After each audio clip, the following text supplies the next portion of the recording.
Il a vendu des millions de disques, bercé des générations avec des chansons d'amour intemporelles et conquis les cœurs de milliers de fans de Paris à Liège.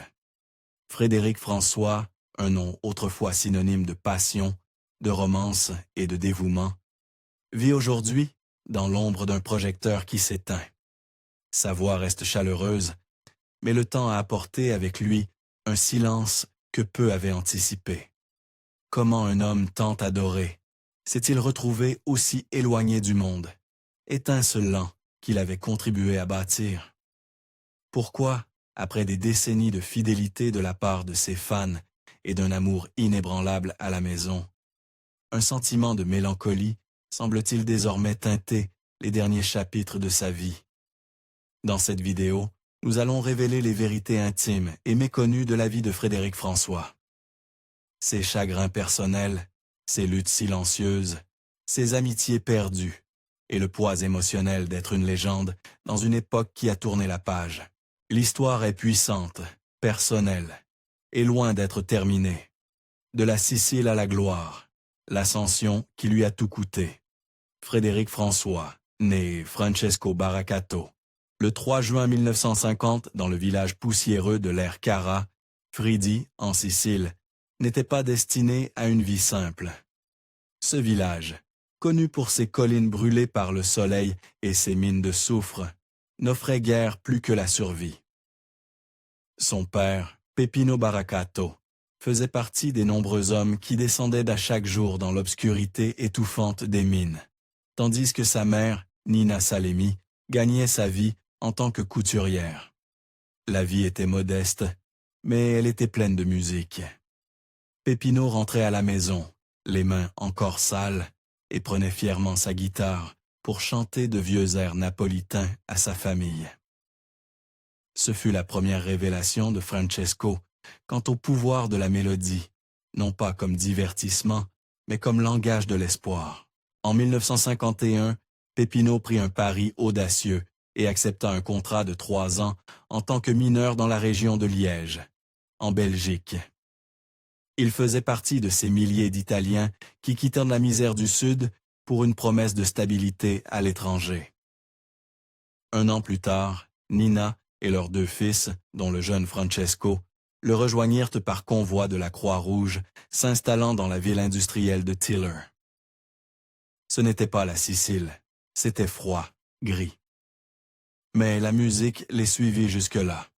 C'est dans un petit café fréquenté par des immigrants siciliens que Francesco fit ses premiers pas vers la lumière. Il avait 10 ans quand il monta sur une estrade branlante et chanta « O Sole Mio », une chanson empreinte de nostalgie et de soleil, 2 choses absentes de sa nouvelle vie. La réaction fut immédiate. Applaudissements, émotion, reconnaissance. Peppino le vit clairement. Son fils avait quelque chose de rare. À l'adolescence, la passion de Francesco ne fit que grandir. En 1963, il se produisait en tant que guitariste et chanteur semi-professionnel dans un groupe appelé les Éperviers.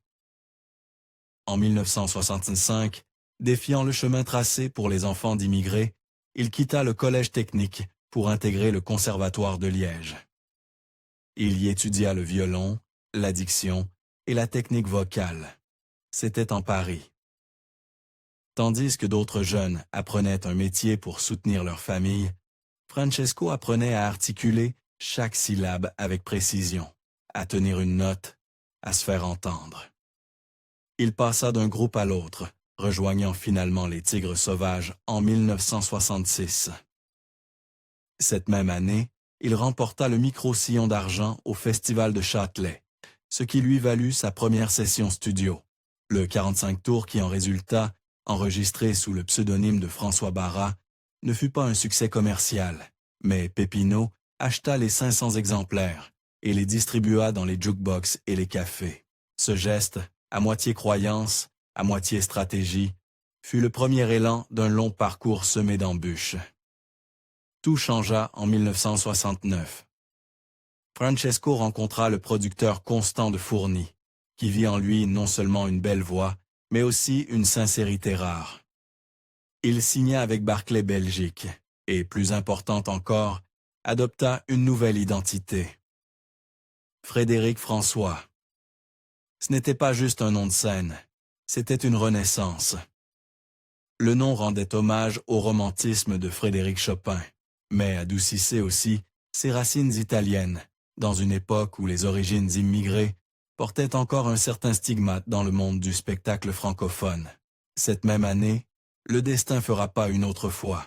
Il rencontra Monique Vercauteren, une jeune femme issue d'une famille de mineurs, tout comme lui. Elle ne fut pas éblouie par une célébrité encore inexistante. Ce qu'elle vit, c'était l'homme derrière les chansons, l'enfant de l'exil, l'artiste porteur d'un rêve. Ils se mariaient à l'année suivante, mais sa percée ne se fit pas du jour au lendemain. En France, les médias restaient sceptiques face à son style. Ses chansons étaient de jugées trop sentimentales, trop démodées, à une époque fascinée par le rock anglo-saxon. Mais Frédéric n'écrivait pas pour les critiques. Il chantait pour les gens, les ouvriers, les exilés, les rêveurs. Ses paroles trouvaient un écho dans les villes minières, les zones industrielles, les foyers où l'amour était à la fois fragile et sacré. En 1971, Je n'ai jamais aimé comme je t'aime se classa numéro 1 en Belgique pendant 13 semaines consécutives. Cela a permis une petite mais importante distribution dans le nord de la France, où certains traversèrent vers la frontière juste pour acheter ces disques. Et en 1972, quand Je voudrais dormir près de toi se vendit à 500 000 exemplaires, l'industrie musicale ne pouvait plus l'ignorer. Mais chaque succès eut son prix. Frédéric était presque constamment en tournée, se produisant soir après soir à travers l'Europe. Il manqua des anniversaires, des repas en famille, des spectacles scolaires. Monique éleva leurs enfants pendant qu'ils chantaient devant des milliers de fans. La pression était constante, les attentes écrasantes. Derrière chaque chanson d'amour, il y avait un homme tentant d'équilibrer deux mondes. L'adoration d'un public exigeant sa présence et une vie privée qui avait désespérément besoin de son amour. La célébrité l'avait trouvé, mais elle ne venait pas sans prix. Elle ne le fait jamais. Les années dorées et une famille marquée par la douleur. Au milieu des années 1970, Frédéric François avait atteint ce dont la plupart des artistes ne peuvent que rêver. Sa voix douce et mélodieuse était devenue un incontournable des radios à travers l'Europe, notamment en Belgique et en France.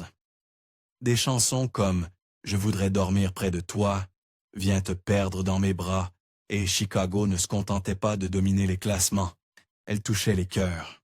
Ce n'était pas de simples succès éphémères. C'étaient des déclarations d'amour, des bandes-sons de mariage, de slow dancers à la lueur tamisée, de réconciliation. Les fans n'écoutaient pas seulement sa musique, ils la vivaient.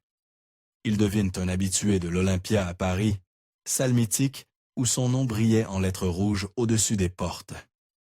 Pour un garçon issu d'un milieu ouvrier sicilien, c'était l'apogée. Il avait conquis non seulement la scène musicale, mais aussi l'élite culturelle, qui avait autrefois méprisé ses ballades sentimentales. Concert après concert, affichait complet et partout où il allait, la foule se pressait espérant entrevoir Fredo. Mais tandis que sa voix s'envolait sur scène, la réalité, en coulisses, se montrait moins harmonieuse.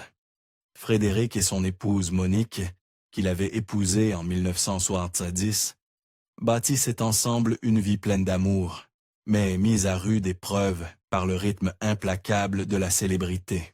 Leur première fille, Gloria, naquit en 1971, apportant une immense joie à la famille. Puis vinrent Vincent et ensuite Anthony en 1976. Avec 3 jeunes enfants et un mari perpétuellement en tournée, Monique tenait la maison avec une grâce remarquable.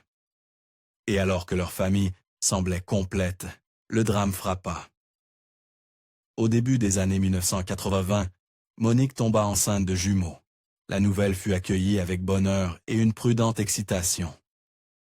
Frédéric, souvent absent, voyait dans cet élargissement de la famille une manière de resserrer les liens. Mais un jour, tout bascula. Monique fit une fausse couche dévastatrice, et les 2 bébés furent de perdus. Ce fut une perte que ni l'un ni l'autre n'avaient anticipée. Frédéric, toujours perçu comme fort aux yeux du public, fut anéanti. Il avoua plus tard, lors d'interviews, que ce moment faillit le briser. Il ne perdit pas seulement ses enfants à naître, il vit aussi la femme qu'il aimait sombrer dans une douleur qu'aucune chanson ne pouvait apaiser. Il parle d'une dépression, de problèmes de santé, d'une angoisse qu'il peinait à dissimuler aux yeux du monde. Pour aider Monique à retrouver un semblant de normalité, il ouvrit pour elle une boutique de vêtements. Il espérait que la gestion d'un commerce, les échanges humains, pourraient l'aider à surmonter son chagrin. Mais la boutique, comme tout le reste, ne pouvait combler le vide laissé par 2 vies jamais vécues. La douleur restait discrète, mais persistante, nichée dans les coins silencieux de leur maison et de leur cœur. Quelques années plus tard, ils accueillirent leur fille Victoria, un enfant né de l'espoir et de la guérison. Elles devinent une lumière dans leur vie, le symbole de ce qu'ils avaient traversé ensemble et réussi à surmonter. Et pourtant, même au milieu de la joie retrouvée, la perte des jumeaux ne s'effaça jamais complètement. Frédéric a parlé ouvertement, quoique rarement, du fait qu'il pense encore à eux, surtout lors des repas de famille. Il lui arrive de les imaginer, devenus adultes, assis à table avec les autres. Ils imaginent qui ils auraient été, ce qu'ils auraient accompli. Nous aurions été plus nombreux, confia-t-il un jour avec douceur. Mais la vie en a décidé autrement. Et à travers tout cela, Monique ne flancha jamais. Tandis que le monde voyait en Frédéric François une star, un charmeur, une voix emblématique de la musique romantique, Monique voyait l'homme qui rentrait à la maison épuisé, vulnérable, blessé. Elle voyait le poids qu'il portait, non seulement celui de la célébrité, mais aussi celui de la perte. Et elle le porta avec lui. Sa force ne fit jamais la une des magazines, mais elle était présente dans chaque décision discrète, chaque moment de patience, chaque fois où elle resta, alors qu'elle aurait pu partir. Effondrement, exil et le long chemin du retour. Les années 1980 marquèrent un tournant brutal dans la vie et la carrière de Frédéric François. Quelques années plus tôt, il était encore l'un des noms les plus célébrés de la chanson française, remplissant les théâtres, dominant les classements et recevant des milliers de lettres de fans. Sa voix, empreinte de chaleur et de nostalgie, était devenue la bande-son des histoires d'amour à travers l'Europe francophone. Mais les temps changeaient, et avec eux, les goûts du public. L'ère du disco arriva avec fracas, balayant tout sur son passage. Les ballades sentimentales cédèrent la place au rythme électronique, aux hymnes pour les pistes de danse, à une génération avide de nouveautés, de rapidité et de paillettes. Presque du jour au lendemain, Frédéric se retrouva du mauvais côté d'une révolution musicale. Les stations de radio qui autrefois soutenaient ses succès cessèrent de les diffuser. Les apparitions télévisées se firent rares, les concerts se firent plus espacés, les maisons de disques, toujours à l'affût de la prochaine tendance, ne le voyaient plus comme un investissement rentable. Ce rejet ne fut pas progressif, il fut brutal et humiliant. Un jour, il était encore Frédéric François, l'icône à la voix d'or. Le lendemain, il n'était plus qu'un souvenir. L'impact sur sa santé mentale fut dévastateur. Frédéric décrivit plus tard cette période comme marquée par la spasmophilie, une condition associée à des crises d'angoisse soudaines et des symptômes physiques intenses, manifestation d'un effondrement émotionnel. Il se sentait prisonnier de son propre corps, submergé par la peur et la perte d'identité. Son producteur de longue date, autrefois allié fidèle, le quitta sans explication. Dans des interviews, Frédéric raconta comment des inconnus l'interpellaient en disant Vous n'étiez pas chanteur autrefois. Une question plus douloureuse que n'importe quelle critique. Le poids émotionnel devint insupportable. Frédéric prit une décision que peu de figures publiques osent s'envisager au sommet ou à la chute de leur notoriété. Il disparut. Avec Monique, il quitta l'Europe en toute discrétion et s'installa aux États-Unis. Là-bas, loin du regard des médias et du fardeau des attentes, il tenta de se reconstruire. Il suivit une thérapie, s'éloigna des scènes et des micros et se reconnecta à une part de lui-même, enfouie sous des décennies de tournées et de performances. L'homme autrefois acclamé par des foules trouvait désormais refuge dans le silence. L'un des moments décisifs de cet exil survint lors d'un voyage introspectif en mer du Nord. Alors qu'il observait les vagues se briser sur la côte, Frédéric réalisa quelque chose. Il ne pouvait pas abandonner la musique. Ce n'était pas qu'un métier, c'était une part de lui. Même si le monde avait tourné la page, lui non. La musique restait son refuge. Puis, dans un retournement inattendu, le système qu'il avait écarté commença à changer. En 1981, le président français François Mitterrand légalisa les radios libres, des stations indépendantes libérées du contrôle de l'État. Soudain, une nouvelle génération de diffuseurs vit le jour, désireuse de passer la musique que le public voulait vraiment entendre. Et ce que le public voulait, il s'avéra, c'était Frédéric François. La demande fut immédiate et massive. Les auditeurs appelaient pour demander ses classiques. Les anciens fans se réjouissaient de retrouver sa voix. Frédéric saisit cette seconde chance et rentra en France avec un nouvel élan. En 1982, il sortit Adios à mort, une adaptation d'un succès allemand d'Andy Borg. Le titre fut un phénomène commercial, avec 800 000 exemplaires vendus.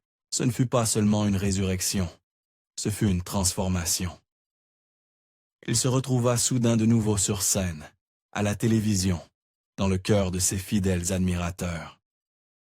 Mais quelque chose en lui avait changé. Même si les projecteurs l'accueillaient à nouveau, il ne les poursuivait plus avec la même ardeur. Il avait vu à quelle vitesse l'admiration pouvait s'évaporer.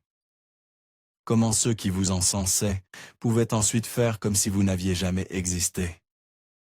Cela laissa une trace. Frédéric devint plus méfiant.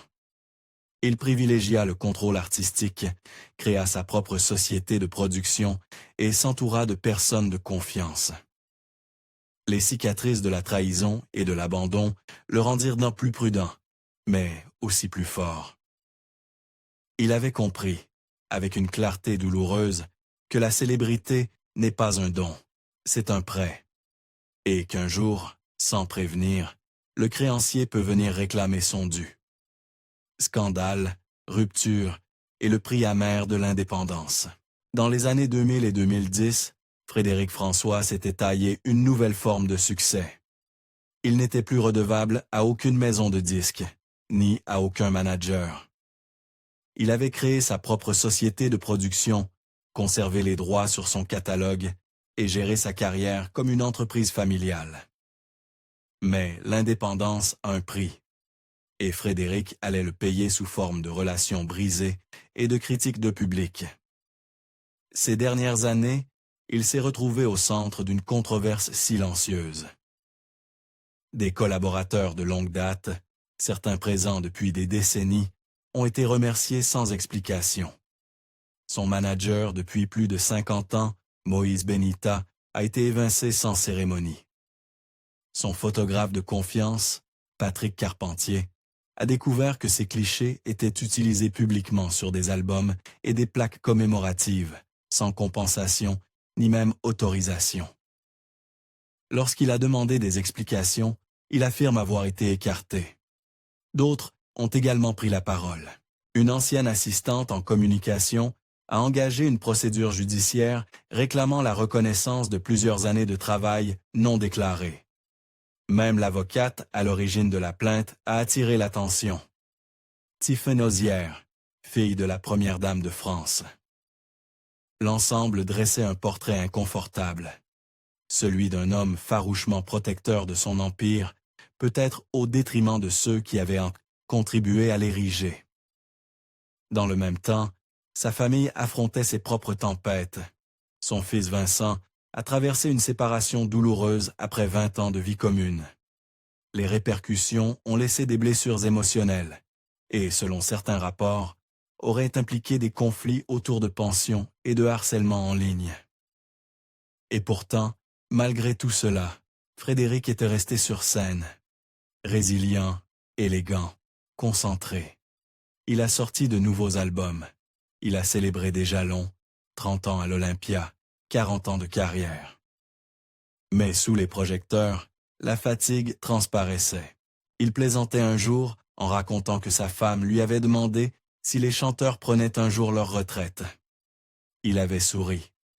Mais, au fond, il est fatigué. Et il sait que la scène, autant qu'elle lui a donné la vie, lui a aussi beaucoup pris. Héritage, solitude et un amour qui ne l'a jamais quitté. Aujourd'hui, Frédéric François se tient au crépuscule d'une carrière remarquable. À près de 80 ans, il reste adoré par les fans qui se souviennent de ce à quoi ressemblait l'amour dans les années 70 et 80. Ses chansons résonnent encore à la radio et dans les salons, en particulier dans les pays francophones. Mais l'énergie qui alimentait autrefois ses tournées incessantes s'est atténuée. Il est devenu plus sélectif, plus introspectif. Sa santé a été fragile. Une réaction grave à un médicament en 2008 a failli le réduire au silence à jamais. Hospitalisé à 2 reprises, il a pris une pause d'1 an, ne revenant sur scène que pour des événements caritatifs. C'est à ce moment-là, en chantant « Something Stupid » avec sa fille Victoria, que le public a vu non pas seulement un artiste, mais un père, un homme s'accrochant à ce qui compte encore. Il se consacre désormais à la préservation des souvenirs. À travers des livres, des albums hommages et des entretiens, il réécrit son histoire, non pas avec grandeur, mais avec honnêteté. Il parle de sa mère avec respect, de son père avec admiration et de son épouse Monique, avec un amour profond et inébranlable. Elle, plus que tout, a été la constante. Il a souvent dit « c'est elle qui mérite les applaudissements ». Tandis que le monde le poursuivait pour sa voix, elle est restée pour ses silences, pour les moments brisés, les déceptions et les longues nuits après les concerts, quand les lumières s'éteignaient et que seule la fatigue subsistait. Frédéric a fait la paix avec l'idée que son public n'est plus constitué d'adolescents en délire, mais d'admirateurs fidèles qui ont vieilli avec lui. Il ne court plus après les classements, seulement après la connexion humaine. Il veut que sa musique lui survive, non pas pour la gloire, mais pour ce qu'elle représente. La tendresse, le désir et la capacité de ressentir profondément, même quand le monde nous pousse à avancer. Et pourtant, même entouré de sa famille et de ses fans, il y a une solitude discrète dans son regard. Peut-être est-ce le souvenir des jumeaux qui ne sont jamais rentrés à la maison. Peut-être est-ce le prix d'une vie vécue pour les applaudissements. Quoi qu'il en soit, Frédéric François, celui qui chantait autrefois l'amour avec une certitude inébranlable, chante désormais avec quelque chose de plus fragile et peut-être de plus profond. La vérité. Frédéric François n'a pas seulement chanté l'amour. Il l'a vécu, combattu et enduré en silence lorsque la musique s'estue. Son histoire est faite de résilience, de chagrin et de triomphes discrets. À près de 80 ans, il n'est plus l'idole de l'Europe, mais quelque chose de plus rare. Un homme resté fidèle à sa voix, même quand le monde a cessé de l'écouter. Quelle chanson de Frédéric François vous rappelle un souvenir particulier? Ou peut-être y a-t-il un moment de son parcours qui vous a le plus surpris? Dites-le nous en commentaire. Et si cette histoire vous a touché, merci de liker la vidéo, de vous abonner à la chaîne et de la partager avec quelqu'un qui croit encore en l'amour éternel. À bientôt. Restez curieux et restez bienveillants.